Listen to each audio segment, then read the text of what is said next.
برباط الإسلام أحمده سبحانه وأدعو إلى دار السلام وأشهد أن لا إله إلا الله وحده لا شريك له وأشهد أن سيدنا محمدا عبده ورسوله وقام منار الإسلام.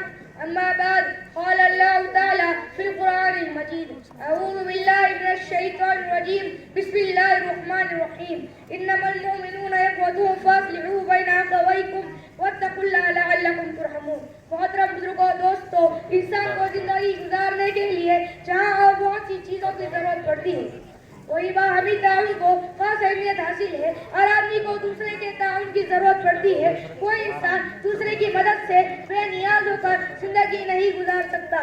ایک عمدہ سماج کا تشکیل اسی وقت ہو سکتی ہے جب وہ لوگ جس سے مل کر سماج یا معاشرہ وجود میں آتا ہے ایک دوسرے کے دکھ درد کو محسوس کرتے ہو، آپس میں اتحاد، باہمی تعاون اور یکجہتی کو فروغ دیتے ہو، ایثار و قربانی کا جذبہ ہو، دوسرے کا درد اپنا کر دوسرے کی خوشی اپنی خوشی سمجھتے ہو. باہمی تعاون ملک و قوم کی تعمیر و ترقی کے لیے بہت ضروری چیز ہے. دنیا کی زندہ قوموں کی ترقی کا یہی راز ہے کہ انہوں نے آپس میں اتحاد تعاون کے ساتھ خود کو ملک و قوم کی خدمت کے لیے وقف کر دیا تھا. انسان کے برعکس حیوانات کی زندگی میں یہ تعاون کبھی نہیں ملتا. ایک حیوان اپنی جنس کے افراد سے جدا ہو کر زندگی گزار سکتا ہے، مگر ایک انسان کا دوسرے انسان سے الگ رہ کر زندگی گزارنا مشکل ہی نہیں، ناممکن ہے. انسانی معاشرے کے درمیان تعلقات کی ایسی لڑیں ہیں جنہیں بگڑ کر انسان کا اصول باقی نہیں رہ سکتا، جس کی بنا پر انسان کو انسان کہہ سکے. اسلام جو کہ دن فطرت ہے، انسان کو فطرت کو محسوس کرتا ہے اور اپنے پیروں کے سامنے الہی عمل پیش کرتا ہے.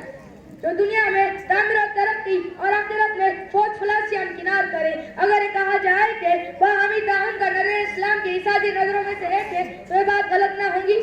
خطبے میں نے جو آیت کریم تلاوت کی تھی اس میں اتحاد و اتفاق پر بڑا زور دیا گیا ہے اور تمام مسلمانوں کو آپس میں بھائی بھائی بتایا گیا ہے. ارشاد ہوتا ہے انما المؤمنون اخوة فاصلحوا بين اخويكم واتقوا الله لعلكم ترحمون. یہی مسلمانوں کے آپ سے تعلقات ہیں.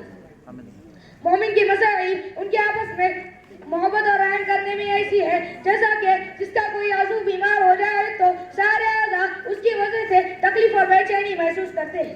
یہی مسلمانوں کے آپسی تعلقات ہیں جس کی بنا پر خود بخود ایک دوسرے کے ساتھ بھرپور تعاون اور مدد کرنے کا جذبہ ابھرتا ہے. جب ساری قوم ایک مقصد ہو، ایک منزل ہو، سب کا مساویانہ حقوق حاصل ہو، آپس میں دینی اخوات کا رشتہ قائم ہو، سب کے سب ایک خدا، ایک رسول، ایک کتاب اور ایک نظامی زندگی کے ماننے والے ہوں، پھر ان کے درمیان تعاون کا جذبہ کیوں نہ بیدار ہو، وہ ایک دوسرے کے دل کو کیوں نہ کرنا محسوس کرے، آپس میں اتحاد اور یکجہتی اور بھائی چارگی کو کیوں نہ فروغ دے. مقاصد کا اتحاد بغیر کسی مہارت کے مل جل کر آگے بڑھنے کا جذبہ پیدا کرتا ہے. چنانچہ مدینہ کے انصار رسول صلی اللہ علیہ وسلم کی خدمت میں حاضر ہوئے تھے اور کہنے لگے تھے اے اللہ کے رسول، یہ ہماری دولت ہے، یہ زمین و جائیداد ہے، آپ اسے ہمارے مہاجر بھائیوں کے درمیان تقسیم فرما دیجیے.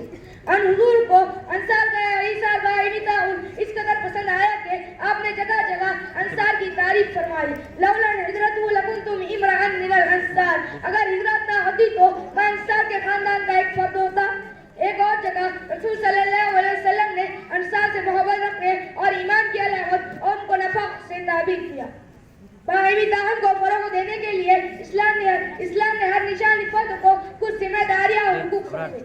والدین کے حقوق، اولاد کے حقوق، شوہر اور بیوی، پڑوسیوں، رشتہ داروں، قبیلوں، خاندان کے حقوق، یہ وہ حقوق ہے جس کی ادائیگی سے ایک اچھے سماج کو وجود ملتا ہے.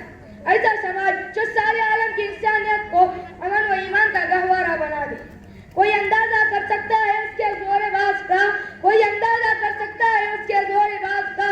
نگاہ مرد مومن سے بدل جاتی ہے تقدیر. وآخر دعوانا الحمدللہ.